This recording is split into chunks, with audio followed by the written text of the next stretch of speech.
While cleaning the bedroom, I found a long blonde hair on the bed. My hair is short and dark. I said nothing. I just quietly installed a hidden camera and waited. When I checked the recording 3 days later, "Good day, dear listeners. It's Briella again. I'm glad you're here with me. Please like this video and listen to my story till the end, and let me know which city you're listening from. That way, I can see how far my story has traveled. I used to think I was the kind of woman who would always know that if something was wrong in my own home, in my own marriage, in my own bed, I would feel it. Some instinct would fire. Some quiet alarm would go off in my chest. I was wrong. My name is Claire Hendricks. I was 38 years old, living in a beige colonial house in Naperville, Illinois, with a 2-car garage, a golden retriever named Biscuit, and a husband named Daniel, who coached youth soccer on weekends and made very good coffee. We had been married 11 years. We had a daughter, Maya, who was 9 and obsessed with marine biology. I worked as a hospital administrator, 40 hours a week, sometimes more. Daniel ran a mid-sized landscaping company he'd built from nothing, which I had always admired about him. We were, by every external measure, fine. That word, fine. I've turned it over in my hands 100 times since then. Fine is the color of walls you stop noticing. Fine is the sound of silence you've learned to call peace. Looking back, the signals had been there for months. I just hadn't wanted to read them. It started small. Daniel began going to the gym in the evenings, which wasn't unusual, except that he'd always been a morning person. He said his schedule had changed. He started keeping his phone face down on the kitchen counter. He laughed differently at dinner, as if his mind was running a separate conversation somewhere else. He smelled different when he came home. A little too clean, a little too deliberate, like someone who had showered at the wrong time of day. I told myself it was stress. His busiest season was spring, and spring had arrived. Then came the text message I wasn't supposed to see. We were watching TV one Saturday evening in March. Maya already asleep upstairs, Biscuit curled at my feet. Daniel's phone lit up on the armrest between us. He'd set it face up by accident. I saw the name, just a letter, K, and a single line of text before he snatched the phone and stood up, saying he needed water. "Did you see something?" I asked myself afterward, lying in the dark beside him. "Or did you just want to?" I chose to believe I'd imagined it, but the mind, once it starts pulling a thread, doesn't stop. 2 weeks later, I came home early from work on a Tuesday. A board meeting had been canceled. I pulled into the driveway and noticed the house looked exactly as it should. Both cars gone, Maya at school, Daniel supposedly at a client site in Joliet. I went upstairs to change out of my work clothes. That's when I found it. I was stripping the bed to put on fresh sheets, something I did every Tuesday, when I saw it lying on Daniel's pillow. A single strand of hair, long, very long, the kind that reaches the middle of a woman's back. And pale blonde, almost silvery, the kind of color that doesn't come out of our house. I have short, dark brown hair. I've had it that way for 15 years. I stood there holding the sheet, that strand curled against the white cotton like a question I already knew the answer to. The bedroom felt different suddenly. The same furniture, the same afternoon light coming through the curtains I'd chosen, the same framed photo of Daniel and me in Sedona on the dresser, and yet entirely foreign, like walking into a room and realizing it belongs to someone else. I didn't cry. I didn't call him. I didn't throw anything. I put the sheet in the washing machine, made the bed with fresh linens, and went downstairs and made myself a cup of tea. I sat at the kitchen table with both hands wrapped around the mug, and I let myself think, clearly and quietly, for the first time in months. And then I drove to Best Buy. I purchased a small indoor security camera, the kind marketed for watching pets or checking on sleeping babies. Compact, wireless, motion activated. I paid cash. I brought it home, tucked the receipt in my coat pocket, and spent 20 minutes finding the right angle on the bedroom bookshelf between a small plant and a stack of Daniel's old paperbacks. He never noticed it. I went back to work the next morning. I made dinner that evening. I helped Maya with her homework on the ocean food chain. I smiled at Daniel across the table, and I waited. 3 days felt like 3 months. I went about my life with a strange and unfamiliar stillness. I cooked. I drove Maya to school. I sat through budget meetings at the hospital with my hands folded on the table, nodding at the right moments, saying the right things. Underneath all of it, I was calculating. That is the part no one tells you about betrayal.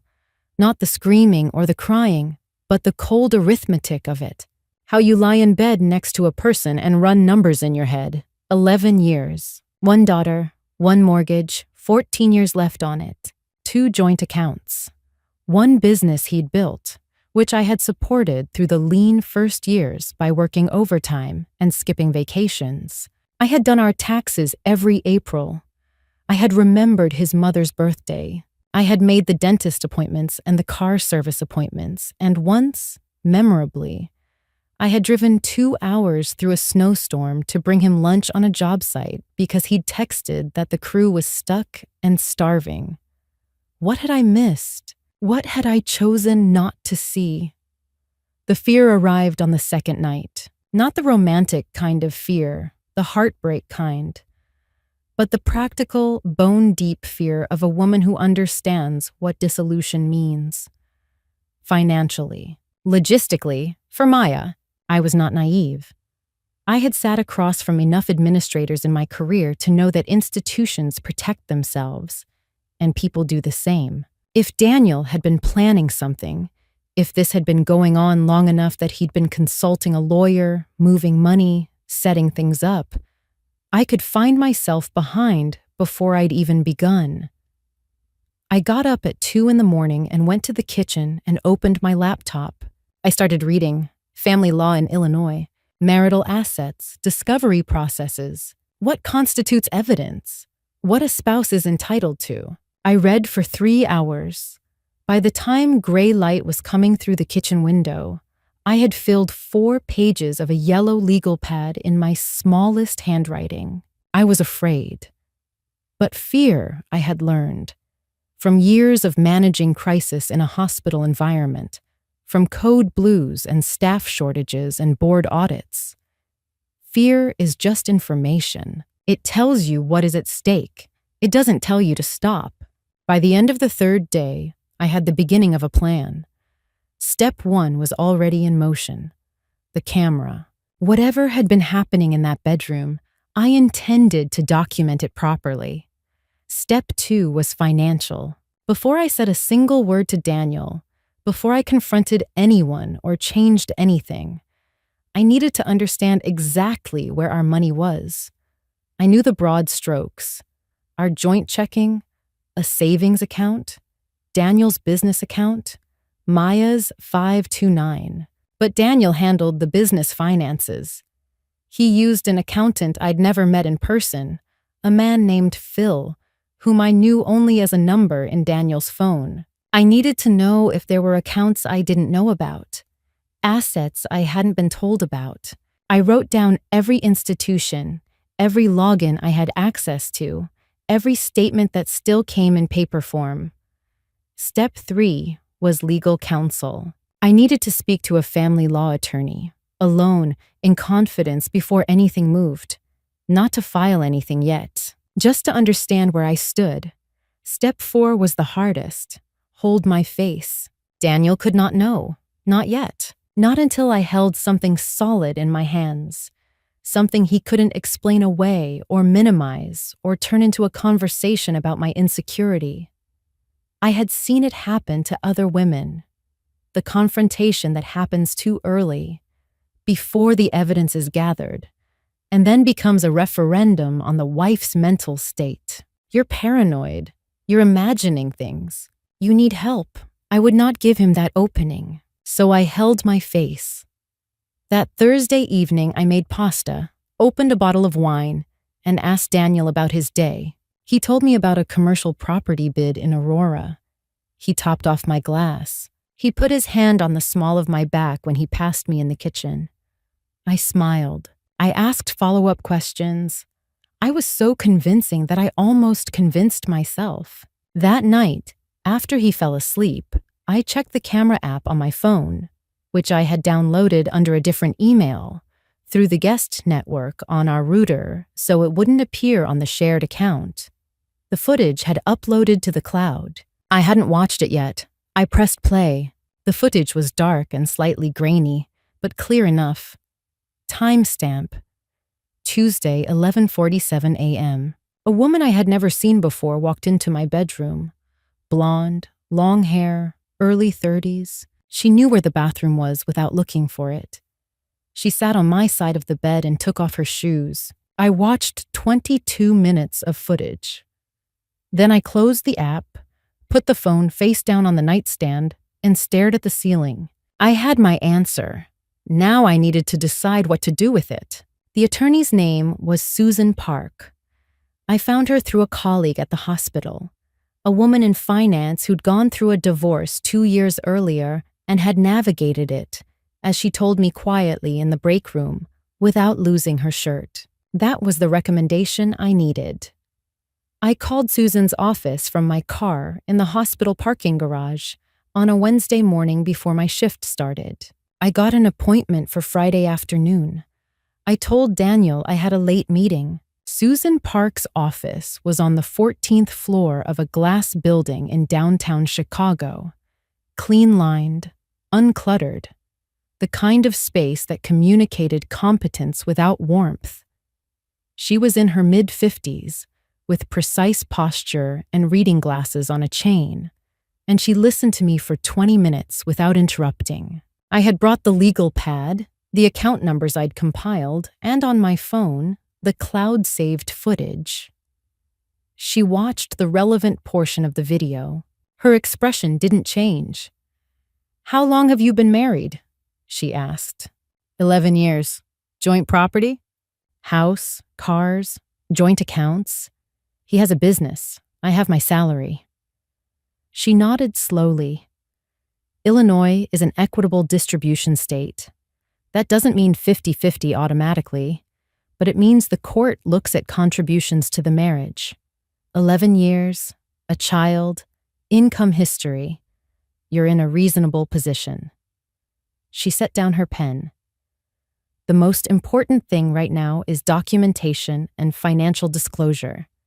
Don't move money, don't confront him, don't change behavior. Let me file a formal discovery request when the time comes. I told her about the camera footage, the hair, the phone. She advised me that in Illinois, recording in a shared marital home was a nuanced area. She would research the specifics of my setup, but that the footage, combined with financial documentation, could be useful context. I walked out of her office feeling for the first time in 2 weeks that I was standing on solid ground. I was careful. I was so careful. But Daniel had always been perceptive in the way that guilty people are, attuned to small changes, because they themselves are managing small changes constantly. I didn't know exactly when he began to sense something, but I can pinpoint the first sign that he did. It was a Saturday morning, 10 days after my meeting with Susan. I was at the kitchen table with my laptop, going through a credit card statement I'd printed. Our oldest joint card, the one we rarely used anymore, which I'd requested a duplicate statement for through the mail. I didn't hear Daniel come downstairs. When I looked up, he was standing in the kitchen doorway in his weekend clothes, watching me. "What are you doing?" he asked. "Going through receipts," I said, without hesitating. "Hospital reimbursement. I need to submit expenses from the conference in February." He looked at the paper for one moment too long. Want coffee? Please, I said, and turned back to the statement. He made the coffee. He didn't ask again. But later that afternoon, I noticed he had taken his laptop upstairs when he would normally use it at the kitchen table. And that evening, he made a phone call in the garage with the door closed. He was starting to feel it. That subtle shift in the air that a person produces when they know something and are deciding what to do with it. I accelerated my timeline. Over the next 4 days, I photographed every financial document I could access in the house. Tax returns from the past 6 years. The business and corporation papers Daniel kept in a filing cabinet in the study. Insurance policies. The mortgage statement. I saved copies to a personal cloud account he didn't know existed, and I couriered printed copies to Susan's office. And then, on a Tuesday, I came home at lunchtime. I had been watching the camera footage every evening after Daniel fell asleep. I had, by then, 4 separate recordings over a 3-week period, always between 10 and noon on a Tuesday or Thursday. Always the same woman. I had a clear image of her face. And on this Tuesday, I parked 2 streets over and came through the backyard. I didn't go inside. I sat in the yard behind the fence, in the cold, and I took photographs through the kitchen window of a woman I now knew. From a reverse image search I'd run on a screenshot of her face, was named Kristen Maurer. 31. She had an Instagram account.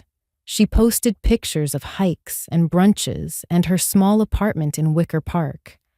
She had, in 6 of her last 12 posts, tagged a hiking trail 40 minutes from Naperville that Daniel had told me he visited alone for mental resets.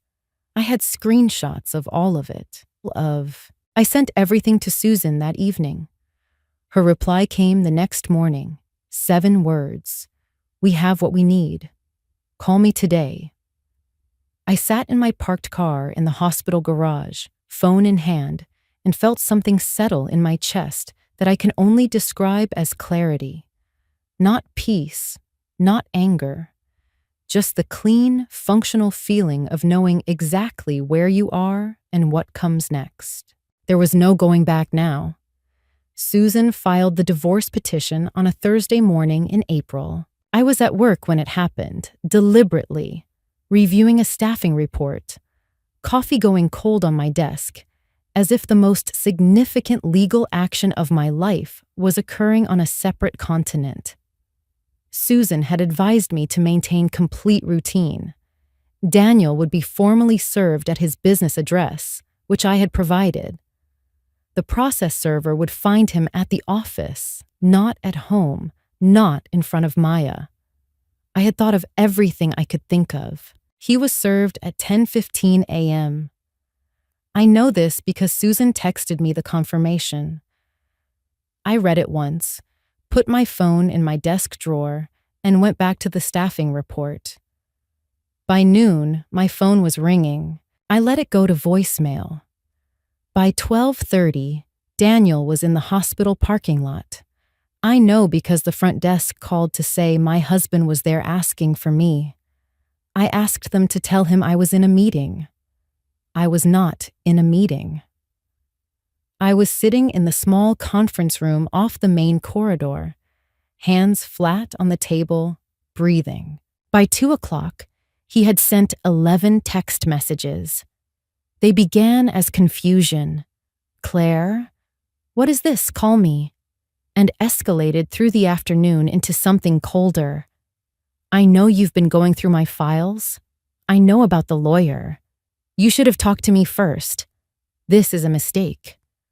The last message before I turned my phone off read, "You have no idea what you're starting." That was the moment I understood that Daniel had already spoken to someone. Not a friend, a lawyer. The speed of it told me he'd been thinking about this possibility, or had been advised to prepare for it. I drove home after my shift. Maya was at my mother's for the week. I had arranged this 2 weeks earlier, telling my mother only that Daniel and I were going through a difficult time, and I needed a few days. My mother had asked no questions. She had driven 4 hours from Wisconsin without complaint and taken Maya to see a lake and eat ice cream. I walked into the house, and Daniel was sitting at the kitchen table. He looked terrible, pale, jaw tight, the particular look of a man who has been caught and is reorganizing his self-image in real time. I set my bag down, took off my coat, and sat across from him. He started with denial, then reframing. Then, when I said nothing, something shifted in his face and he became very still. "Kristen doesn't mean anything," he said. There it was, the name, given voluntarily, as if offering it might shrink the damage. "I'm not here to discuss Kristen," I said. "Claire, my attorney will be in contact with yours." He stood up. He was not violent. Daniel had never been violent, and I had thought about this carefully. But he was large, and he was angry, and the room felt suddenly smaller. He told me I was making a catastrophic mistake. He told me I didn't understand the financial reality of what I was doing, that the house would have to be sold, that I would disrupt Maya's entire life for something that didn't have to end this way. "You should have thought about disruption before," I said. He left the room. 20 minutes later, he left the house. But the next morning, something unexpected happened. Kristen Maurer called my personal cell phone. I don't know how she got the number. I answered because I didn't recognize the number, and I was already running on adrenaline, and some part of me, I think, had been waiting for exactly this. She was not what I expected. Her voice was steady, almost composed, with a current of something controlled underneath it. She told me she thought we should talk. She told me that Daniel had told her things about our marriage, about me, that she was beginning to understand were not entirely true. She told me she wasn't my enemy. I listened. Then I said, "I didn't file against you. I filed against my husband. But if you contact me again, I'll document it and provide it to my attorney." I ended the call. I didn't know whether she was sincere or strategic. It didn't matter. I had placed myself firmly outside the dynamic between the two of them, and I intended to stay there. That evening, I drove to a hotel 20 minutes outside town, checked in under my own name, ordered room service, ran a bath, and slept for 10 hours. I had earned it. When I checked out of the hotel 2 days later, I felt something I hadn't expected. Hunger. Not the desperate, ragged kind, but the steady kind. The kind that knows what it wants and is willing to wait for it. Daniel had moved into a short-term rental in Elmhurst. Susan told me this through the appropriate channels. He was represented by an attorney named Marcus Webb, whom Susan described as experienced and aggressive, which means he'll start high and will work down. She did not seem worried. I decided to take her calmness as data. The first attempt at destabilization came on a Sunday. I was gardening, or trying to, pulling up the dead growth from the flower bed along the front porch, when a car I didn't recognize pulled up to the curb. Kristen got out. She was prettier in person than her Instagram suggested, which I registered as a completely neutral fact. She was wearing a jacket that cost more than it looked like it cost, and she walked up the front path with a directness that told me she had practiced this approach. "I need 5 minutes," she said. "You were told not to contact me," I said, still holding the gardening trowel. "I'm not here for Daniel. I'm here for me." She looked at the house, then at me. "I want you to know that I didn't know he was still fully in this marriage. He told me." "I'm sure he told you a number of things," I said. "I'm not interested in comparing notes. I just want you to understand I understand everything I need to. I looked at her directly. I hope you find what you're looking for. But I need you to leave my property. She stood there for a moment. Something moved across her face. Frustration, or maybe something more genuine. Something almost like sorrow. Then she nodded once, walked back to the car, and drove away. I went back to the flower bed. What was she hoping I would do? I thought, turning the soil. Break down? Befriend her? Offer some shared feminine grievance over a cup of coffee? I felt no anger toward her. Specifically, Daniel had been the architect of this situation, and whatever version of him she had been given was not the version I had married. But I also wasn't interested in her narrative. I had my own. The days that followed had a specific quality: waiting, but not passive waiting, active waiting. The kind you do when you understand the process and trust it. I returned to work full-time. I told my direct manager, a woman named Patricia, 12 years my senior, whom I respected enormously, only that I was going through a divorce and might need occasional schedule flexibility. Patricia put her hand briefly on my arm and said, "Tell me what you need." That was enough. I didn't want pity. I wanted to be a functional human being in a functional workplace, and Patricia made that possible. I called my sister Rachel for the first time in months. We had drifted, not through conflict, but through the quiet accumulation of distance that two busy lives produce. Rachel lived in Portland with her partner and 2 boys. She answered on the second ring, and when I told her, the silence on her end lasted exactly 3 seconds before she said, "I'm coming out." "You don't have to." "Claire, I'm coming out." She arrived the following Thursday with a duffel bag and a bottle of very good wine, and the specific practical competence of an older sister who has decided something is being fixed. She didn't dramatize. She helped me sort through shared belongings, make a list of what I wanted and what I was willing to negotiate on, and sat with me while I video called Maya, who was still with my mother and had been told, in age-appropriate terms, that Mom and Dad were working through something important. Maya asked if Biscuit was okay. "Biscuit is excellent," I told her, and meant it. Daniel, through Marcus Webb, had sent a first proposal that was, as Susan predicted, ambitious in his favor. We did not respond yet. "Let them sit," Susan said. I was not frantic. I was not unraveling. I was 38 years old, and I knew who I was, and I was handling it. And somewhere, I suspected, Daniel and Kristen were watching this steadiness and finding it, in its own way, more unsettling than rage would have been. Good. Rachel had been gone 4 days when Daniel asked to meet. The request came through Susan, which was appropriate, and also, I noticed, slightly unusual, given that Marcus Webb had been handling all communications until now. Daniel had gone around his own attorney to ask directly. Susan flagged it. "He wants an informal conversation," she told me. "No lawyers, no record. I'd advise against it, but it's your decision." I thought about it for 24 hours. Then I agreed, with one condition.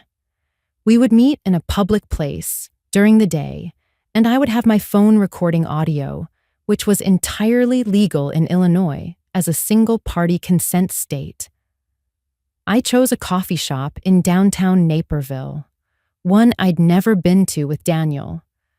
Neutral ground, visible from the street, a place where voices had to stay measured and faces had to stay controlled. He arrived before me. He was dressed carefully, which told me he'd thought about this.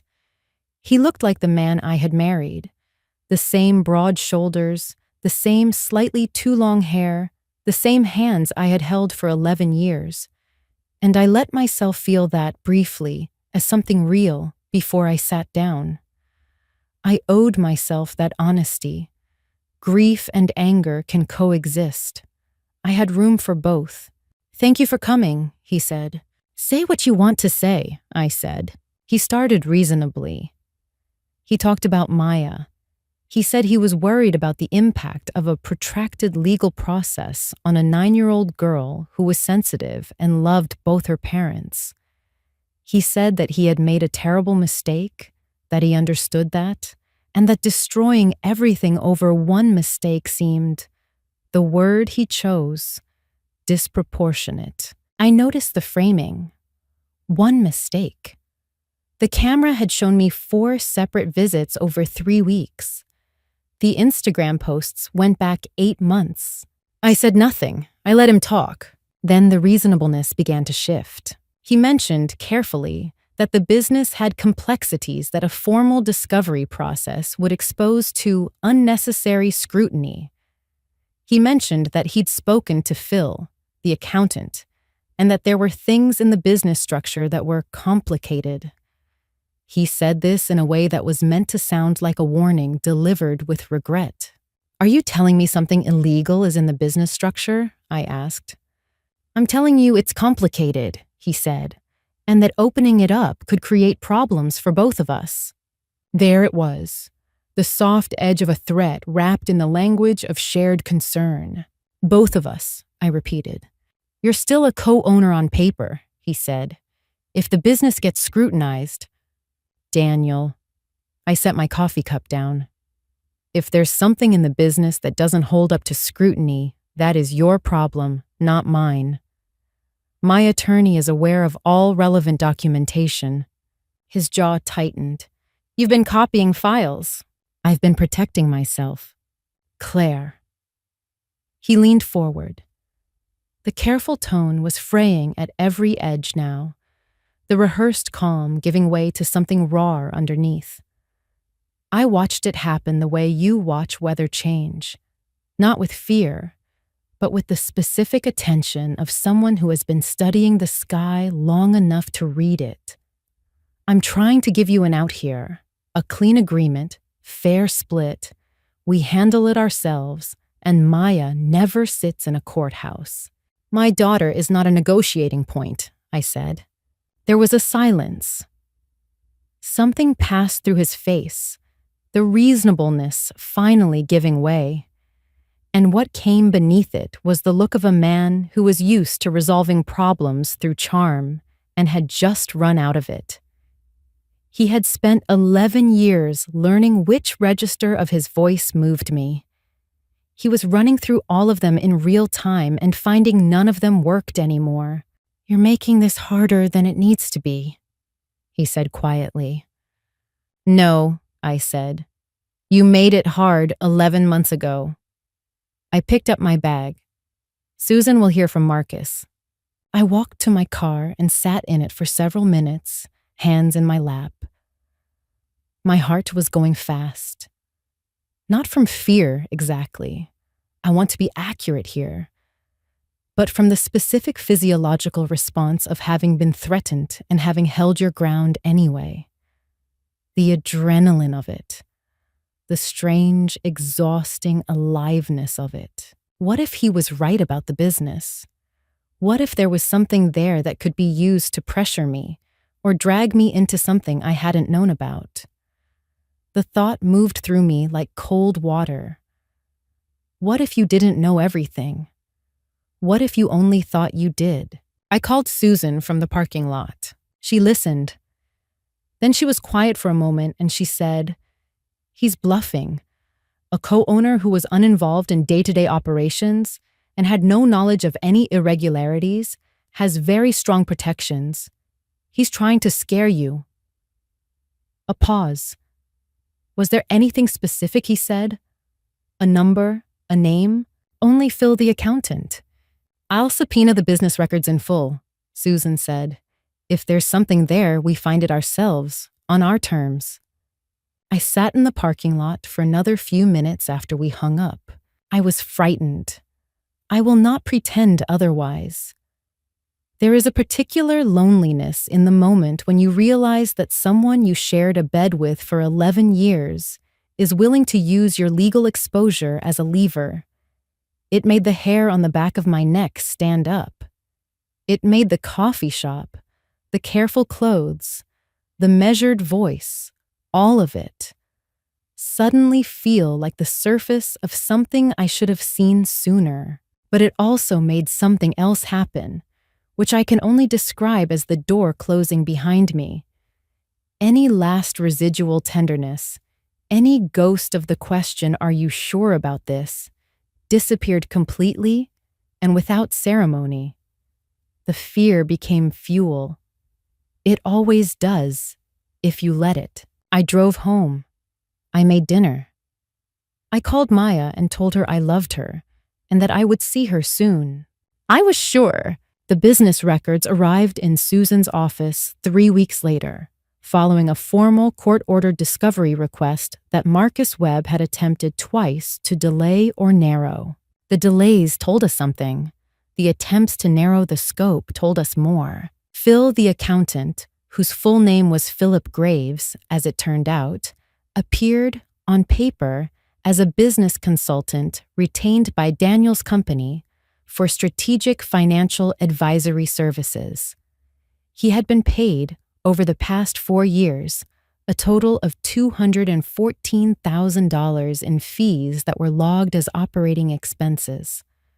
That was not, by itself, unusual for a business of Daniel's size. What was unusual was that Philip Graves was Kristen Mauer's uncle. Susan found this in 40 minutes using public records and LinkedIn. She sent me a message at 11 at night that read simply, "Call me in the morning." I called her at 7. The structure, as Susan laid it out, was not sophisticated, which somehow made it worse. Unsophisticated schemes carry their own particular insult. They suggest that the person who built them didn't think you were worth a more careful lie. Daniel had been routing money through Phil's consulting fees, a portion of which had made its way through a secondary account to a shared expense account that Daniel and Kristen had apparently maintained.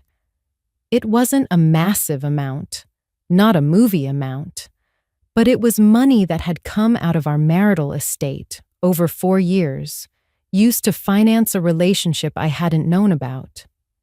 Hotel stays. A weekend in Montreal that Daniel had told me was a landscaping trade conference, dinners, the hiking jacket that cost more than it looked. "Is this criminal?" I asked. "That's not our immediate lane," Susan said carefully. "What it is, in the context of divorce proceedings, is dissipation of marital assets. In Illinois, a court can compensate the other spouse for dissipated assets. We are going to ask for a full accounting." The hearing was scheduled for a Thursday. I wore the gray blazer I kept for the most serious hospital board meetings, the one that made me feel, as my mother once said, like someone who has read everything in the room. I arrived 15 minutes early. I sat at the table beside Susan, arranged my water glass, and looked around the courtroom with the deliberate calm of someone who has prepared and knows it. The fluorescent light was flat and neutral and indifferent to everyone in the room equally, which I found, oddly, comforting. Daniel arrived with Marcus Webb and, I noticed, without Kristen, a fact that registered as a small, interesting data point. The last few weeks had apparently created some distance between them. There had been an Instagram post she'd deleted. A mutual friend had told Rachel, who had told me. I had filed that away without leaning on it. Marcus opened by attempting to reframe the consulting payments as legitimate business expenses with proper documentation. Susan let him finish. She did not interrupt, did not sigh, did not telegraph anything. I had come to understand that this particular quality, the willingness to let a weak argument complete itself, was one of her greatest professional assets. Then she presented the documented relationship between Philip Graves and Kristen Mauer. She presented the secondary account. She presented 8 months of time-stamped hotel receipts, 2 airline tickets, and a restaurant record from Montreal, all cross-referenced with dates from my camera footage and Daniel's phone records, which had been obtained through formal discovery. The room had a specific quality of silence after that. Not the silence of surprise, but the silence of something landing that everyone present had been waiting to land. Daniel was very still for most of it. Then he leaned over to Marcus and whispered something.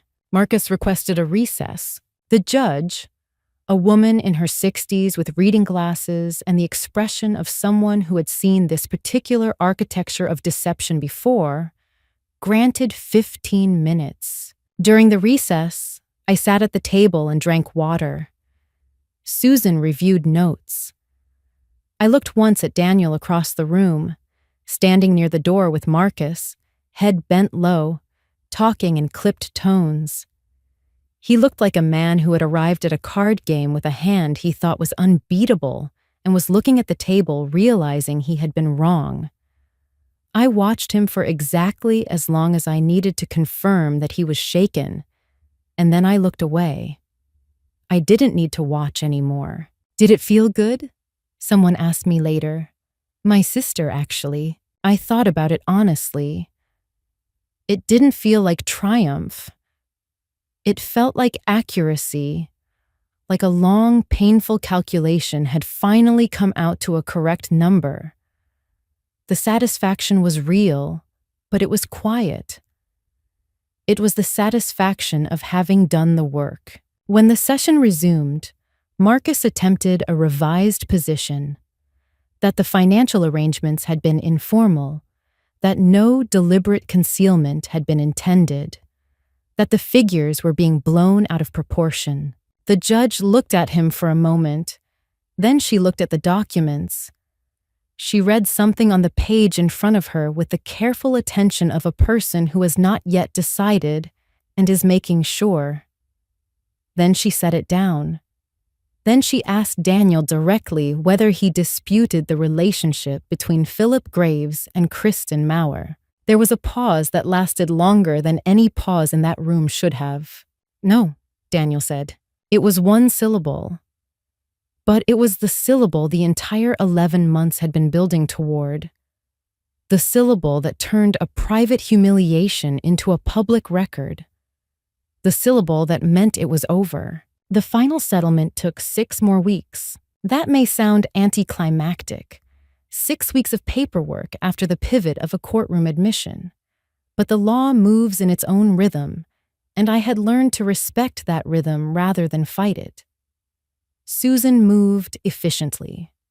Marcus Webb's initial aggression had been substantially deflated by the Graves-Maurer documentation, and Daniel, it turned out, had far less appetite for a protracted public fight once the concealment was on the record. He was not a bad man, I had decided. That sounds like an odd thing to say, and I say it carefully. He was not a good man, in the ways that had mattered during those years.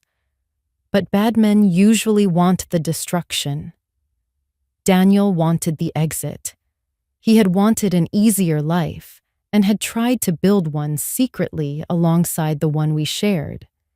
He had been selfish and dishonest, and he had cost me something I would never fully calculate. But when the structure he'd built collapsed, he didn't fight the rubble. He stepped out of it. The settlement gave me the house. This had been my primary requirement from the first conversation I'd had with Susan, and it had been non-negotiable from that moment to this one. Maya had grown up in that house.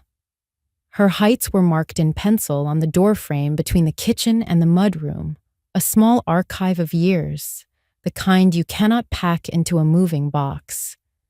Her name was in the concrete of the back patio, pressed in by a 4-year-old hand the summer after we moved in. I was not giving that up. I had told Susan this in our first meeting, and I had never wavered, even when Daniel's initial proposal had listed the house as a shared asset to be sold. That proposal had lasted one exchange. I received the house outright. Daniel signed his equity interest to me as partial satisfaction for the documented dissipation claim. I received a structured buyout of my share of the marital savings, paid in installments that his accountant, a new accountant, not Phil Graves, whose business relationship with Daniel had ended quietly and quickly, certified could be sustained. I received full primary custody of Maya, with Daniel having visitation on a schedule that Maya herself had, in age-appropriate consultation, helped design. My daughter was 9 and surprisingly pragmatic about it.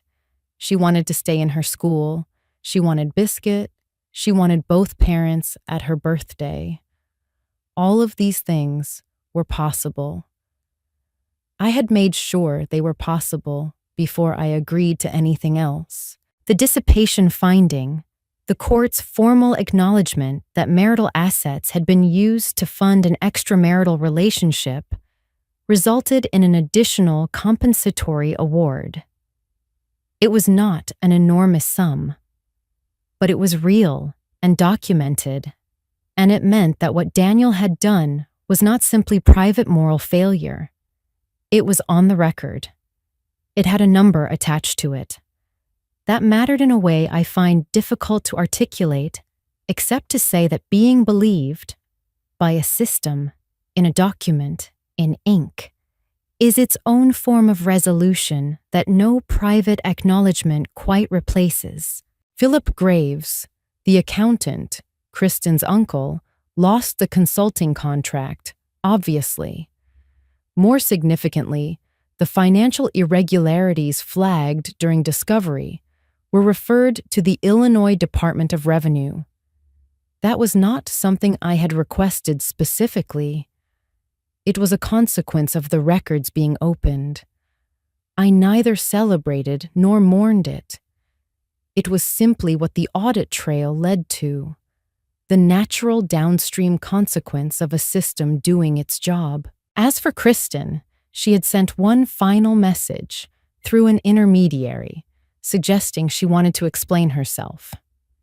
I did not respond. I held no particular feeling about her, not rage, not sympathy, not even much curiosity anymore. She was someone who had made choices with imperfect information, perhaps, and would live with the shape of those choices. That was her life, not mine. I had spent enough of my energy in directions that didn't belong to me. Daniel moved to Denver 6 weeks after the settlement was finalized. He had a landscaping connection there, apparently, a business opportunity he described to Maya with the specific enthusiasm of someone who needs to believe in a fresh start. I wished him nothing. Not good luck, not bad luck, just the emptiness of his absence, which I found was not as painful as I had expected. The house breathed differently without the weight of what had been hidden in it. I signed the final papers on a Wednesday afternoon in Susan's clean, uncluttered office. She offered her hand. I shook it. "You were very steady throughout this," she said. "That matters. Courts notice it." I thanked her. I meant it more than she probably knew. Steadiness had not come naturally through those months. It had been a daily decision, renewed each morning, sometimes each hour. It had cost something, but it had also built something. I could feel the difference between the woman who had stood in that bedroom holding a white sheet and the woman who now stood in a law office shaking her attorney's hand. Same person, different foundation. I drove home. I picked up Maya from school. She showed me a drawing she'd done of a blue whale with anatomically improbable teeth and explained at length why whales technically have hair, which makes them mammals, and I listened to every word. That evening, I made dinner in my kitchen, in my house, with my daughter at the table doing homework, and Biscuit asleep on the floor between us. It was quiet. It was entirely mine. That was enough. The first summer after the divorce was the summer I remembered how to be myself. I don't mean that in a grand way. I mean it in the small, cumulative way that life actually works. A Saturday morning when I woke up and had 3 quiet hours before Maya woke up, and I sat on the back porch with coffee and the birds and the particular silence of a house that belongs to you, and felt, for the first time in longer than I could track, that the silence was comfortable. Not the silence of things unsaid, the silence of things settled.